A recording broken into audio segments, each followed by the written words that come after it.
Saya yakin kita akan dapat melakukannya. Yang penting, dalam situasi seperti ini, jangan ada yang berpolemik dan jangan ada yang membuat kegaduhan-kegaduhan. Jangan ada yang berpolemik, jangan ada yang membuat kegaduhan-kegaduhan. Apakah itu juga salah satu sebab ekonomi kita turun, walaupun tentunya pandemi mengambil porsi yang sangat besar? Saya ingin tanya ke ekonom Indef, Eni Srihartati. Selamat malam, Mbak Eni. Malam, Mbak Nana. Malam ini kita memberikan skor kepada pemerintahan Jokowi Ma'ruf. Skor Anda berapa, Mbak Eni, khusus bidang ekonomi?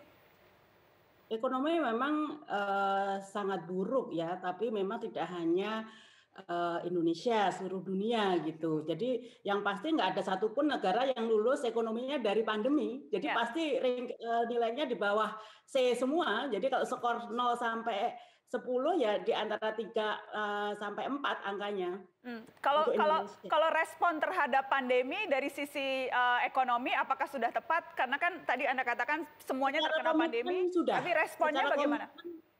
Secara komitmen mungkin bisa dibilang cukup, karena cepat sekali begitu pandemi di Maret, Juni itu sudah keluar yang namanya program PEN, bahkan ada Perpu, bahkan ada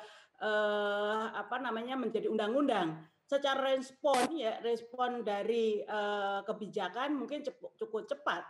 Tapi persoalannya sekali lagi, persoalan klasik ini yang mendominasi, yaitu di level eksekusi. Jadi hampir semua kebijakan ekonomi, eksekusinya ini nggak ada yang mengikuti arahan presiden yang harus extraordinary gitu kan. Bahkan jangankan berbicara kualitas, kuantitasnya saja sampai hari ini baru terkejar di bulan Oktober. Jadi sampai September kemarin secara kuantitas saja penyerapannya tidak ada 30% gitu kan. Jadi ini yang menjadi persoalan. Di samping juga sasaran tembaknya ini banyak yang tidak tepat.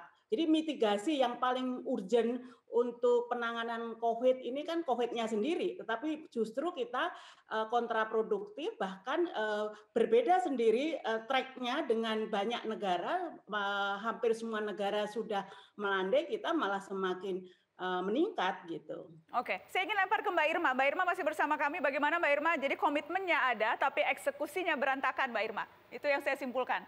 Anda bagaimana melihatnya? Makanya saya selalu katakan bahwa ini terkait dengan pemerintah daerah ya Nana ya, gubernur lah ya, banyak sekali serapannya rendah. Itu kenapa begitu? Karena memang mereka lebih mementingkan kepentingan dirinya sendiri daripada kepentingan bangsa dan negara. Mereka melakukan itu karena apa? Karena mereka merasa mereka nggak akan bisa diganggu-gugat oleh pemerintah, nggak bisa diberhentikan kan oleh presiden. Nah, sehingga ini juga menjadi persoalan. Makanya seharusnya gubernur itu tetap harus dipilih oleh pemerintah, ditunjuk oleh pemerintah. Bupati, wali kota boleh dipilih langsung. Kalau sekarang ini Nana ada loh pemerintah daerah, Pemda di provinsi. Baru 17% kan gila tuh. Tapi kan pemerintah nggak bisa ngapa-ngapain, Menteri Dalam Negeri juga nggak bisa memberikan punishment. Kan susah. Kenapa? Karena mereka menganggap Menteri Dalam Negeri nggak bisa melakukan apa-apa terhadap mereka.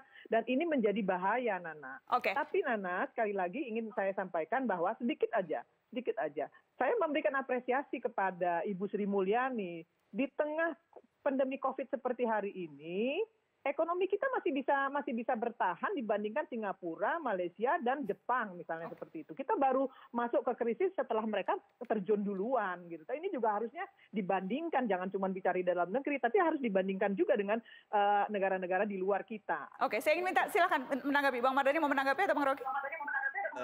Saya komen beberapa hal. Nah, yang pertama, Menteri Dalam Negeri punya instrumen untuk mengorkestrasi pemerintah daerah. Karena setiap pemerintah daerah anggarannya itu harus disetor dulu ke Kementerian Dalam Negeri. Kalau Kementerian Dalam Negeri tidak menyetujui, dia bisa mengarahkan. Jadi yang diberikan Mbak Irma ini justru kontraproduktif terhadap upaya kita memperkuat otonomi daerah. Yang kurang, pemerintah pusat itu ngayomi, ngajak bincang, ayo dibuka datanya. Karena Kementerian Dalam Negeri punya Dirjen Keuangan Daerah dia bahkan punya dirjen pembinaan desa bahkan. Yang catatan saya ketika pandemi memang Kemenkes dan Kemendagri mestinya diberikan peluang karena dua-duanya itu bisa mengorkestrasi. Sekarang kemana Kemenkes tidak diberikan peluang? Kemendagri kenapa? Karena Pak Jokowi berpikir kotak-katik di atas, gugus tugas, itu yang menyebabkan pandemi kita punya catatan banyak gitu. Mbak Irma silakan.